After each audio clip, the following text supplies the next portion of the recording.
Hey everyone, this is Elenbaas from Nightlight Astrology. Today we are going to take a look at Mars's upcoming conjunction with Saturn in the sign of Pisces. One of the reasons that this is an incredibly significant transit is that Mars is the recent ruler of the solar eclipse in Aries. Whatever the ruler of an eclipse is doing right around the time of an eclipse becomes very important in order to understand the significations of the eclipse and the themes that are most likely to accompany it. An eclipse doesn't act alone; it acts in the total context of the sky. So, understanding that this solar eclipse in Aries, which is the domicile of Mars, is happening right as Mars and Saturn are conjoining in Pisces, becomes really important. So anyway, that is our agenda for today. Before we get into it, as always, don't forget to like and subscribe. Share your comments and reflections. We'd love to hear from you. If you have a story to tell about the solar eclipse, use the hashtag grabbed, or email us, grabbed@nightlightastrology.com with your story. Tell us the story as concisely as you can and name the transit. We really appreciate that. That is the most likely way that we're going to be able to share the story effectively in our storytelling episodes. So anyway, you can find a transcript of any of my daily talks on the website, which is nightlightastrology.com. There are a couple of things I want to share with you that I am promoting right now. One of them is an upcoming talk. Our monthly webinar series continues this month of April. If you go to the events page on the website and click on live talks, you will see the last in our series on the outer planets in love is happening on April 18th. I'm giving a talk called Uranus in Love. And that's April 18th from 7 to 9 p.m. Eastern time. It's on Zoom. When you register, you get a link sent to you so you can attend live. If you cannot make it, you get a recording link sent to you afterward. This talk, we're going to be looking at the significations of Uranus when it's in your birth chart and configured to the topic of love and relationships, say through the 7th house or Venus. Or transits from Uranus to your natal Venus, to your 7th house, etc. We'll be looking at a lot of other conditions as well, but we're going to be talking about how Uranus asks us to heal, grow, change, transform as it affects us specifically within the realm of love, sex, and relationships. So anyway, check that talk out. Hope to see some of you there. That's coming up on April 18th, just a couple of days before Jupiter and Uranus conjoin in the sign of Taurus. The other thing I want to point you to is the new round of courses that are beginning in June. There is year 2 in horary for those who are already enrolled in Nightlight programs, or if you have a background in traditional astrology, you're welcome to join the upcoming horary course, which begins in June. But the first year certification course, Ancient Astrology for the Modern Mystic, a 1-year immersion into Hellenistic astrology, begins on June 16th. At the end of today's episode, if you stick around after I sign off, I have created about a 10-minute video, or maybe it's like 8 minutes, diving into what the course includes, why it's unique, why I think you might like it. And so you can check that out at the end. The one thing I will say briefly is that it's almost an entire year worth of courses. There's 30 classes on the year. They're held by webinar, but all the recordings are hosted online, so you can attend live or remotely at your own pace. This never expires, so it's lifetime access to the program and all of its contents. We have interactive group forum discussions staffed with tutors and breakout study sessions staffed with tutors in between major units of study. So there's a lot of support built into the program and as much supplemental reading, bonus material, quizzes, homework as you want. It's really based on the program is set up in a way that supports people who want to go pro or who are maybe just doing it because this is your hobby. Either way, check it out at the bottom of the page. Also, don't miss early bird payment saves you $500 off, 12 monthly payments on a payment plan, or need-based tuition assistance. If you're someone who really wants to take this program, but you need a little help to make it happen, we understand that people are coming from different socioeconomic backgrounds, and we support that. So check that out, and we hope it might help. All right, on that note, now we are heading into today's talk on Mars and Saturn in Pisces. Get myself organized here. Okay, there we go. So the conjunction of Mars and Saturn in Pisces is happening. Let's take a look at the timeline first. You're going to give it about a 3-degree range within which the significations really start to show up. So that dates back for us to right around Saturday, April 6th. Now, the two planets then continue to come together slowly. Here, Tuesday, April 9th, you can see they're just about a degree apart. Tomorrow, Wednesday, April 10th, they come together. And then by Thursday, April 11th, they're separating, give it about 3 degrees of separation. And you get Monday, April 15th as the kind of total separation from Saturn within the 3-degree engagement range that ancient astrologers used. So put that at about a week from right now.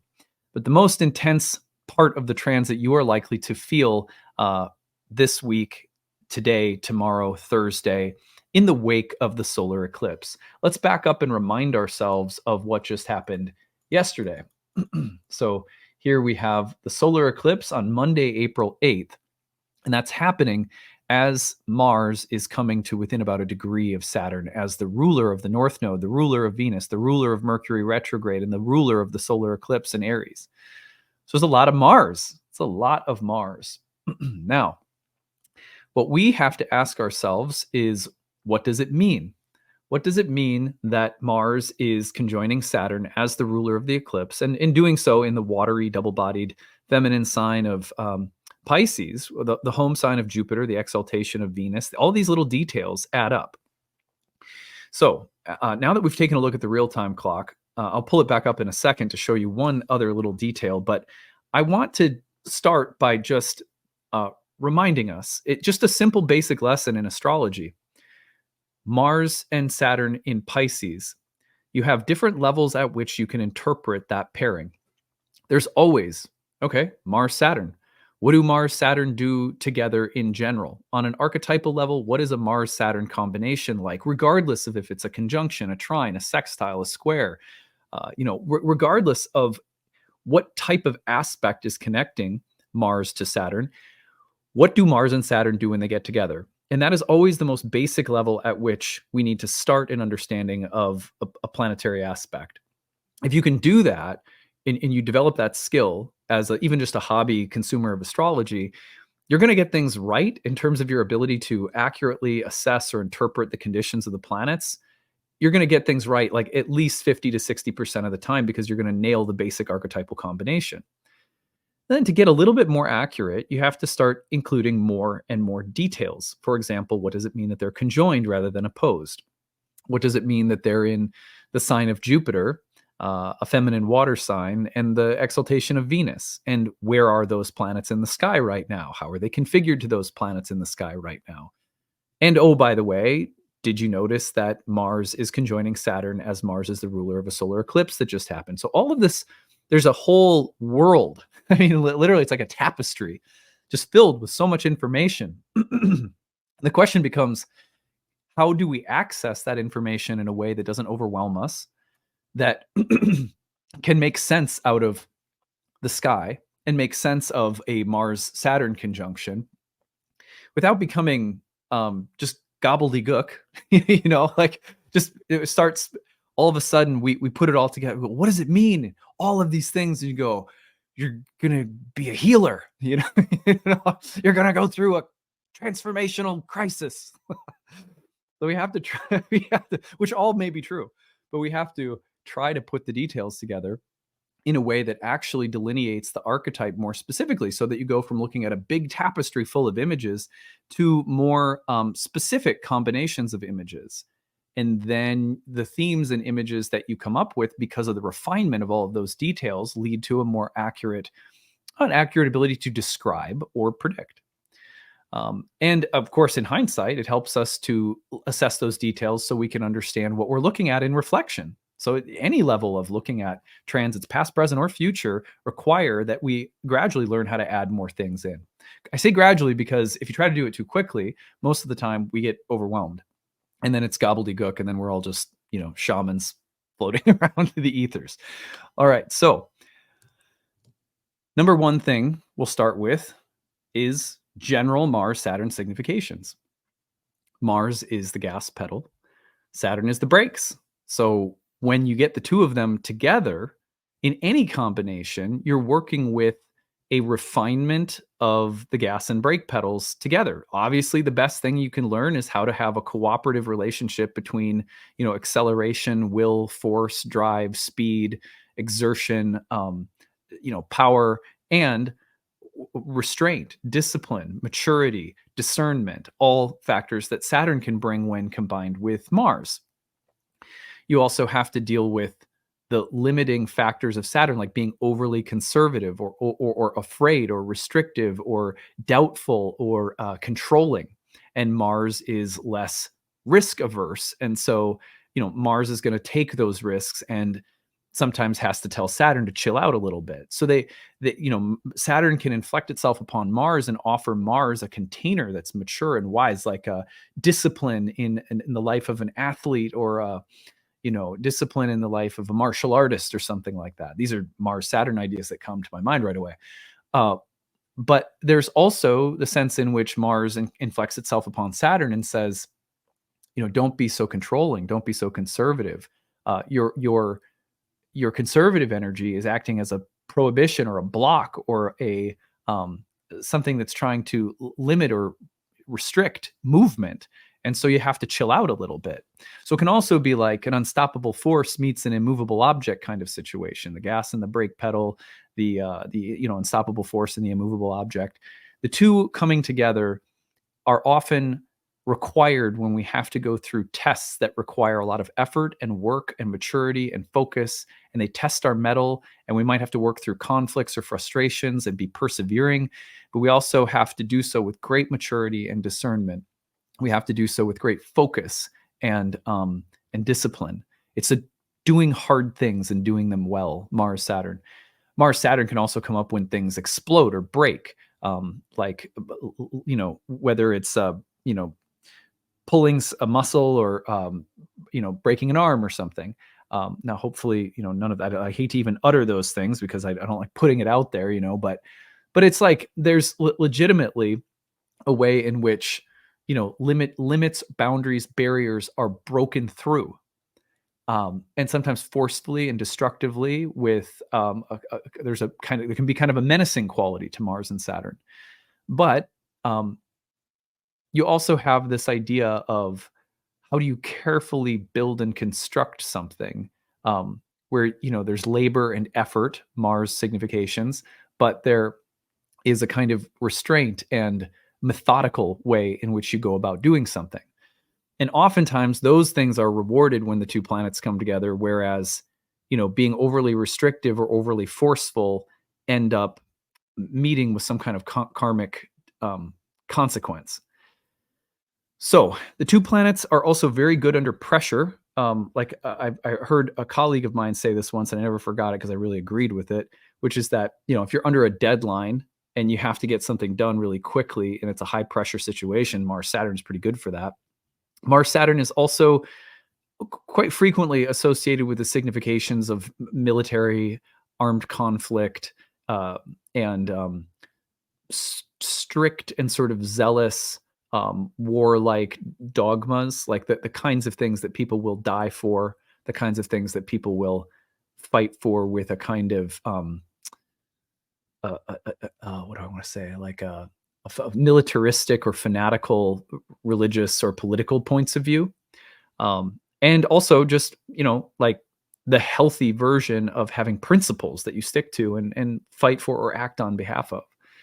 So these are all things that can come up. Now, when the two planets are conjoined, the archetypal qualities are blended, and you often see the conjunction of two planets blends their significations together. Rather than each planet having a dialogue, it is as though the two are being mutually inflected upon one another, and it's as though a third thing emerges. A smars. Okay. A Mars-Saturn. So we get this kind of blending of the two archetypes. So these are the kinds of things that are coming this week. Now, when you pair that alongside of the fact that Mars was the ruler of the solar eclipse and a large stellium in Aries, that's when it gets really a lot more specific. And that layer of information, despite all the other levels or layers available to us, is probably the most important. Aries is a tropical sign. It's a fire sign. It's a masculine sign. It's where the sun and Mars are exalted. Aries acts with tremendous force and vigor and speed and intensity on behalf of a few things. The blazing of a trail, or the staking of a claim, or the choosing of a path with great determination and kind of a heroic kind of quest motif. And there's also Aries is also often concerned with individuation, the need to feel and be strong in one's self. So these are the spring, the qualities of young life grabbing a hold and becoming individuated. Like the cutting of the umbilical cord isn't like a kind of an Aries image. The baby becomes independent, even if it's just still an infant and totally dependent upon its mother. We're always dependent upon things. But Aries is a sign with the rulers of Mars and the exaltation of the sun that often emphasize the path, the destiny, the blazing of trails, the pioneering, the entrepreneur, the risk taker, the soldier, the warrior, often the hero, and the part of us that is always seeking to self-actualize. So all of this energy, including a Mercury retrograde in Aries, has us looking at a lot of these themes right now. And a solar eclipse is like a very potent version of a new moon in that it is here to start something new, plant a seed. Tropical signs, the 4 signs associated with the equinoxes and solstices, that would be Aries, Cancer, Libra, and Capricorn. They are all called tropical, from the word tropos, which means to turn, like a turning point. Aries is the turning point of the solar year from the zodiacal standpoint in the northern hemisphere, where the symbolic language comes from, in which the light takes over from the darkness for the rest of for this half of the year. It's like now we're on the light half. That's the yang half. That's the half that is associated with the metaphysical principles of light, which aren't any better or worse than yin or darkness or the feminine. There's a story that plays out archetypally between opposites. The whole language of the zodiac is rooted in this story. So in Aries, we have a turning point toward light. What is light? Well, light can be so many different things. It can be the will, it can be the individuality, it can be all of these things we've been mentioning have a strong association with yang, to become separate, apart, individual, to separate rather than join in relationship, to stand out and apart as opposed to commingle and relate. Those are yang principles. And they're within all of us. It doesn't matter about gender. Gender, sex categories are completely fluid. These categories we're talking about are metaphysical. So the principle of an Aries eclipse is a solar eclipse is about tremendous energy behind this impetus to individuate, to start new things, to strike out with bold, assertive, aggressive actions. It's competitive at times, honestly. But it also says, I'm going to face fears with courage. I'm going to act decisively on behalf of new impulses and desires that are forming. I found out recently, I was watching this video I found where they were talking about the etymology of words, and desire, the word desire came from desidere, which means something like from the stars, or so anyway, I can't remember. I think maybe I shared that already with you guys. I have zero memory at this point, I guess. But anyway, so yeah, desire comes from the stars. It comes from an ancient view that our desires and whether or not they will be fulfilled rests in the power of the gods and the stars. Aries signals the beginning of new desires that are planted in the heart that we're going to act on. And they come as dramatic turning points with solar eclipses in Aries. Now, take all of that and let's now interpret the Mars-Saturn significations in the background that rule this eclipse. Right. So if this is a Marsy eclipse, a fiery, spring-like Aries Marsy eclipse, what is Mars doing? Mars is conjoining Saturn in Pisces, where we have things like the refinement of the will, the prohibiting of the will, the maturing of the will. We have great, tremendous situations that could call for some kind of militaristic activity or response. Now, that could be just psychological, doesn't have to be literal warfare. But the call to arms psychically, the feeling that we have to work through some kind of prohibiting or limiting or frustrating factor as Saturn and Mars come together, that we have to deal with fears and constraints and doubts and various conservative elements that we have to try to push through, but also maybe do some compromising with. You see, so everything we said about Saturn and Mars is a qualifying hurdle that we're having to sort of jump over, or it's a ball of energy that we have to somehow sit and contemplate as this sort of Aryan new beginning tries to establish itself. So now, the other thing that's really important to look at here, this is all greatly amplified by the fact that Mars and Saturn, as they conjoin this week as the ruler of the eclipse, are in the domicile of Jupiter, that's Pisces, one of its two domiciles, and they are in the bound of Jupiter as well. What is Jupiter doing? Wody-dody. Jupiter is about to conjoin Uranus. Now we're cooking with fire, right? Because they are in the bound of Jupiter, they are acting on behalf of things that they believe in. They're acting on behalf of virtues, or they're acting on behalf of beliefs. That is for sure one of the potential significations. So this gives you a kind of holy war, Joan of Arc type of feeling behind this eclipse. You might be ready to go to battle or war. You might be trying to start something new, but being faced with people or things that are challenging your beliefs or challenging you to act on behalf of them, or to stand strong in some kind of principled conviction about something that's happening around you. Jupiter is also about to conjoin Uranus in Taurus, which, by the way, has the signification of breakthrough and revolution behind it.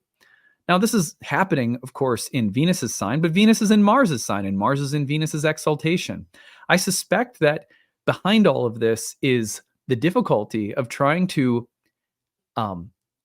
make important changes, start new things in the way that Aries likes to start, but that we're dealing with principled conflicts that ideally we would like to resolve peacefully with other people. Is it possible? Is it not possible? We'll see. Another way of looking at this would be to say that when Mars and Saturn are acting together in Jupiter's term or bound and domicile, and Jupiter's about to conjoin Uranus, that this conflict, this challenge, this pressure cooker of Mars-Saturn this week behind the eclipse is fueling some kind of principled actions that are, they're behind an even larger and bigger impetus than just the solar eclipse in Aries, but the Jupiter-Uranus conjunction, which means that this new thing we're trying to start is really the Jupiter-Uranus conjunction in Taurus. And, let me just back that up a second. So in case it doesn't make sense, you could say, well, the sun in Aries is trying to start something new and it's very Aries-like. That would be totally fair for a solar eclipse in Aries. But then you have to combine the ruler. Okay, well, it's trying to start something in an Aries-like way, but it's also dealing with the Mars and Saturn and Pisces kind of conflict or frustration or challenge that it has to work through. You can be very watery, emotional, rooted in things like your beliefs and ideals and visions. But when that Mars-Saturn conjunction is simultaneously in the bound and domicile of Jupiter, and Jupiter is in a rare conjunction with Uranus, then I think we can safely say that what's really happening here is we are having there are some very strong energies that are behind the impetus to revolutionize that Jupiter-Uranus represents. It's because it's all coming together in the next, 10 days, 12 days. Jupiter-Uranus likes to create sudden, tremendous breakthroughs. It is principled and defiant. But because Jupiter is principled, people always think of Jupiter as, it's just expansion. Jupiter was Zeus. Jupiter was the ruler of law and societal order and religion and institutions of higher learning. Jupiter is this kind of virtuous, the principle of a fair and just government, a fair and just legal system, human rights and dignity. Those are the best qualities of Jupiter. I'm not saying that we live up to those things. And certainly the institutions that are supposed to represent those things are often totally corrupt in our world. But as a planet, as a god, Jupiter represents the cohesion of our world and our cosmos as a well-ordered, beautiful, sort of symmetrical thing. Now, is that all there is? No, there's a reason that Jupiter's, underworld brother is Hades, right? And that's important. That's a really important dichotomy in ancient mythology and in ancient philosophy, right? That Hades and Zeus are like opposites. They occupy different worlds, the underworld and the overworld. Oh, it's nice and sunny and well ordered up here. Oh, in Hades, things are literally described as everything is upside down. Did you know that? Um, so anyway, but Jupiter at its best, conjoining Uranus, sort of Promethean principle, is about breakthroughs that are in the name of Venusian things like peace, beauty, rest, luxury, wealth, stability, ease. And Jupiter Uranus is saying more of that. And I'm it's a revolutionary and sort of defiant impulse with Jupiter and Uranus. Well, that's coming through at the same time that this solar eclipse in Aries, very Mars-like, very fired up about trying to strike forward in very strong, active, aggressive, assertive ways, while Saturn and Mars are together in Pisces, wrestling with intense and not so, like complex emotional territory, where we're entangled with other people in webs of love and respect, while there are probably things like very different values and beliefs that are conflicting as well. So you have this, that although the Jupiter Taurus or Jupiter Uranus conjunction in Taurus looks very sort of like a peaceful revolutionary situation, like, oh, that looks really kind of nice.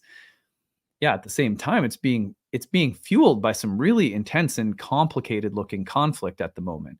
Now, I believe that will all resolve, or we're going to be moving into. I mean, this is sort of phase one of the Jupiter Uranus conjunction. Let me just show you something that happens afterward. So if you take a look, if we move this forward a little bit to the actual Jupiter Uranus conjunction on April 19th into the 20th, the Sun enters Taurus. Not long after that, Mercury stations direct and Venus enters Taurus. And then not long after that, we'll have eventually also Mercury entering Taurus. So like things do calm down. I mean, we get everything moving into a stable Earth sign. We also have this super lovely looking new moon. Let me show you this one. This is kind of nice. New moon in Taurus right around May 8th. It might be just a touch before that. Yeah, it's going to be like late May 7th. But you can see that there's Venus in Taurus, the new moon in Taurus, exalted new moon in Taurus. Jupiter and Uranus are just separating within 3 degrees. Mercury's direct. So it's like it is, and Mars is in its own domicile by that point as well. My point is that like there are greener pastures, and I do believe that the revolution of Jupiter and Uranus is leading to, probably for many of us, will like legitimately lead to a stabler, more peaceful kind of situation. And maybe one that is, where we've stabilized and done some healing work in Venusian territories like relationships, art, sensuality, pleasure. But right now, we're in eclipse season, and as you can see, like the lay of the land is turbulent. This week especially with Mars and Saturn conjoining in Pisces, you have to remember the double-bodied water sign is. It reminds me of the Knight of Cups in the tarot. You have a kind of chivalrous, crusading, romantic, and very principled, and sometimes even fanatical and sort of crazy religious side to Pisces, a visionary and romantic quality to Pisces. And when Mars and Saturn are behind that with an Aries eclipse, it's like, ooh, there's very strong feelings at work here, and maybe some that are like almost fanatical. And then you're pairing that with the revolutionary impulse of Mars-Saturn being ruled so strongly by Jupiter, who's conjoining with Uranus. What we will do for the name of peace, for the name of prosperity. I mean, there are famous examples of Tauruses throughout history who have been ruthless, Adolf Hitler being one of them, right? So and some people imagine a golden age, a golden era of peace and prosperity, but only for the right people, and like death to everyone else. So and I'm not saying that any of us are on that level of monstrosity, right? But we have to be careful of the shadows of what we're desiring and the lengths we're willing to go, and the bridges we might be willing to burn. I think there is something about this right now that says like just steady, like just walk through this conflict with a principled but moderate. The revolution. Can it come peacefully? Can it come because you have worked through a pressure cooker and not lost your cool and worked to resolve conflicts and to harmonize? I just recently watched this movie. It was a movie about Bob Marley, and I think it was produced by some of his family members or something. I just thought, well, this kind of looks like a fun thing to watch. So I like Bob Marley. And I was impressed. I don't know. I'm not like a Bob Marley historian, and I'm not trying to, what's the word? Like I'm not trying to make him into a saint or anything, but I was very impressed by, um, some of the choices that he made around trying to be something of a political peacemaker in Jamaica. That was sort of the point of the movie. And there was like a lot of danger and violence involved in doing that. And he had this strong belief that music could bring people together and could heal things. And anyway, I was thinking, well, this is very appropriate that I'm watching this kind of musical reggae revolutionary around the time that Jupiter and Uranus are coming together in a Venus ruled Earth sign. Makes a lot of sense. Anyway, so I think what we're dealing with is what we will do for the name of in the name of things that we find to be beautiful or stable or peaceful or luxurious. What will we do in the name of Venus, so to speak? And the look of things this week is like we might do more than we should. Like we might be there could be a little bit of craziness at work. So, and on the other hand, there's something about a very kind of like a mature management of desires and emotions that lead to careful mediation of conflicts or conflicting desires even within ourselves that maybe finally allow us to really experience a powerful breakthrough by the time Jupiter and Uranus come through. Anyway, I've been just sort of rambling with these reflections. The last thing I'll say is the other really important factor behind this Mars-Saturn conjunction is right as they conjoin, look at what else happens. Let me take this back just a little bit.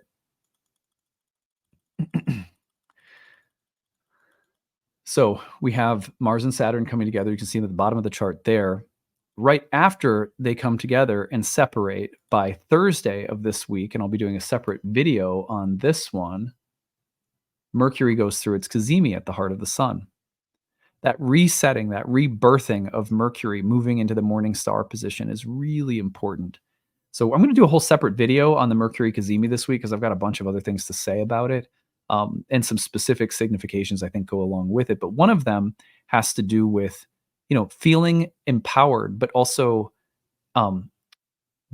being careful of like the wise use of our will, and so we're going to talk about that anyway with a little bit more care in a future video this week. So that comes through on Thursday, right after the ruler of the eclipse, Mars, is done with the conjunction to Saturn.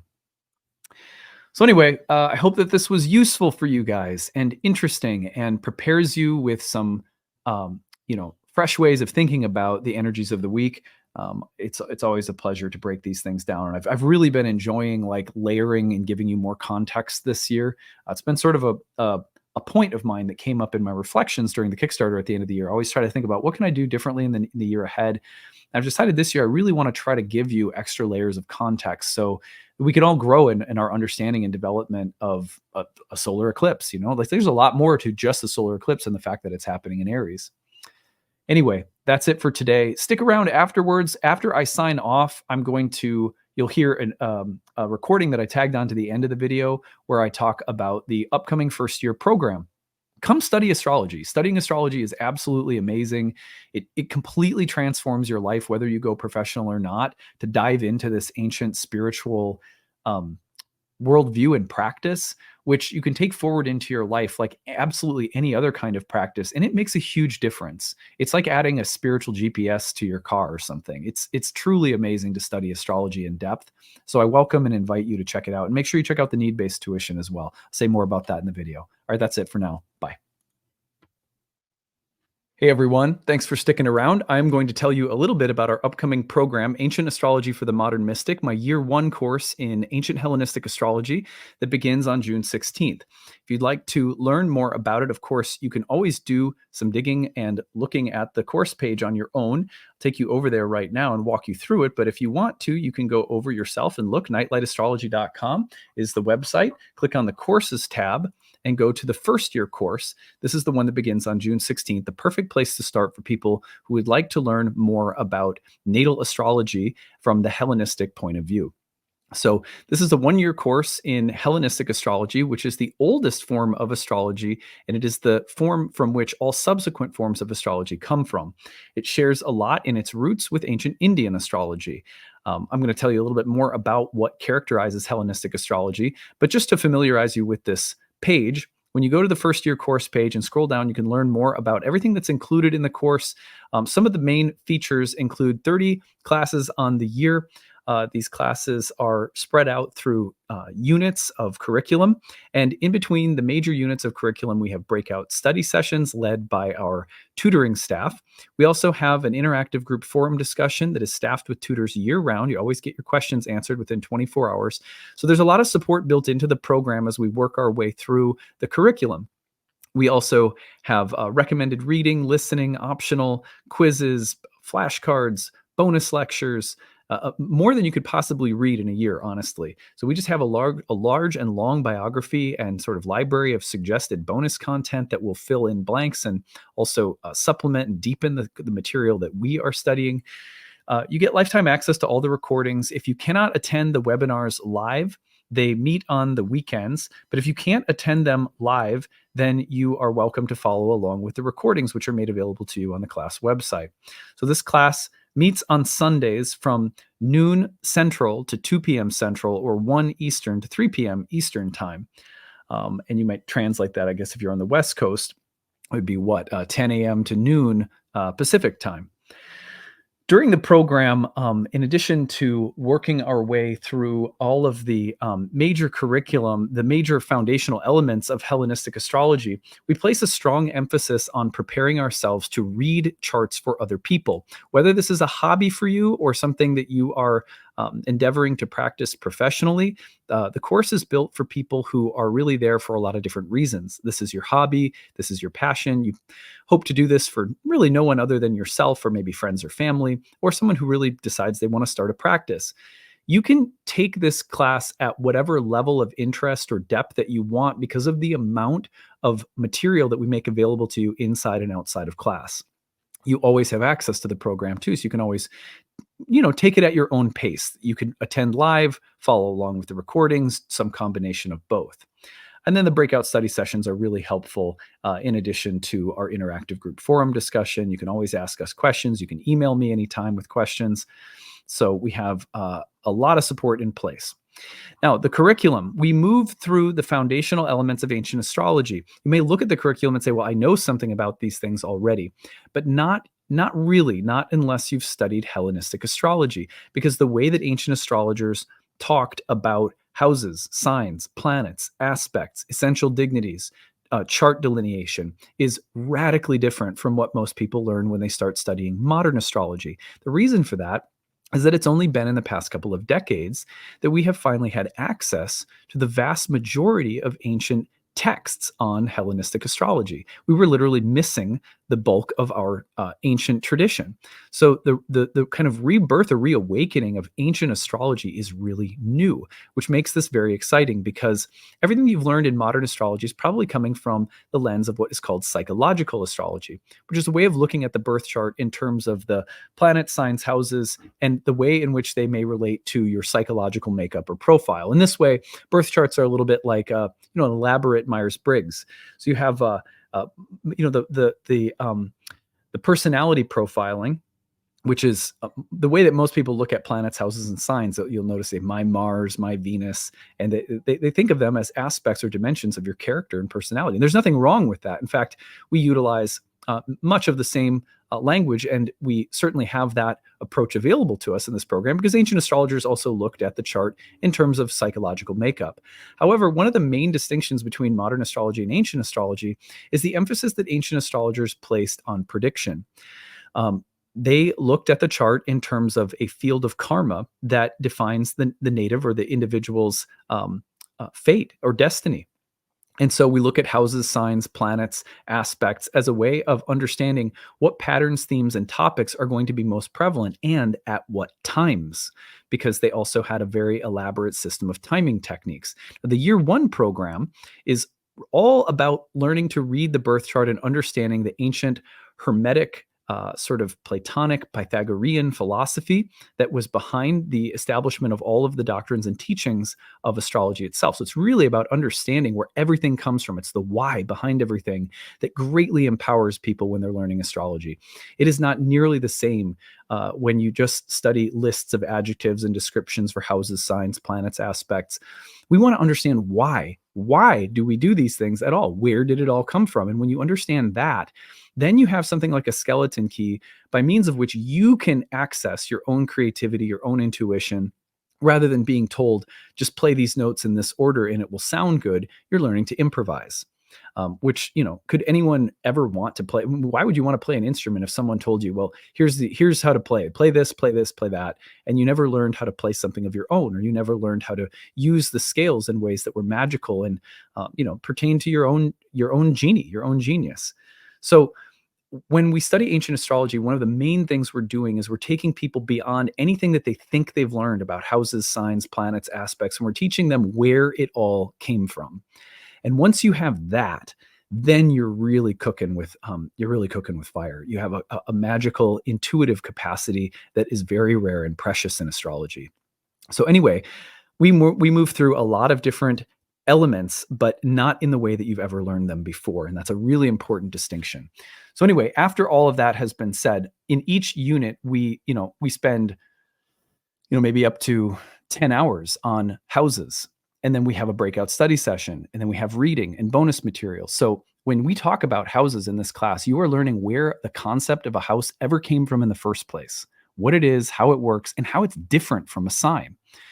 You're also going to unlearn and break a lot of bad habits, because not by any intentional ignorance, but modern astrology, being bereft of its ancient textual tradition, has been teaching a lot of things that are just not in line with where the actual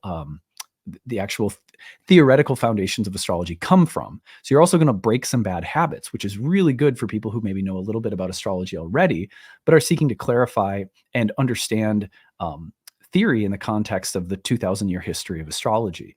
So anyway, this class is going to prepare you to read birth charts for other people. But then by the end, one of the great things about the program is that the way we do that is not just by pumping you full of theory and history and philosophy. We are also, in the last portion of the program, inviting live clients into the class. And that's great, because when we have live clients come in, you're going to see me read from them using the theory and techniques that we've been studying. And you're going to see how they can be applied artfully, as well as, giving you some tools and methods and techniques to use to set you up for success. Seeing live astrology practice while studying it is the best way to learn. So the last portion of the program, we turn toward that hands-on approach. Anyway, so that's a bit about the program. If you have any questions you want to ask, email us, info@nightlightastrology.com. We're happy to answer any questions you have whatsoever. I also want to point people to the payment options at the bottom. Early bird payment saves you $500 off. That is a great way to save. It's available all the way up to the payment plan is breaking the tuition into 12 monthly installments. If that works better for you, no worries, you can do that. And then need-based tuition. We, for many, many years now, dating back to 2010 when I started teaching astrology, I've always had some kind of sliding scale option available for people when studying astrology. Sacred science like this should be accessible to people of all different socioeconomic backgrounds. So we pride ourselves on making sure that there is tuition assistance available, so that if your budget doesn't match with the payment price that we ask for, and that's an honest assessment that we trust you to make, that you can take advantage of the tuition assistance and set your price within a sliding scale that we provide for your monthly tuition for 12 months through the program. So please feel free to apply for that if it makes sense to you. We don't want people hurting themselves or overextending themselves. A price that fits your budget is available through the need-based tuition. We just ask that you apply early, because we do fill up sometimes. So anyway, that is it. I hope that you will consider studying with us, and thanks for taking time to learn more about the program. See you later.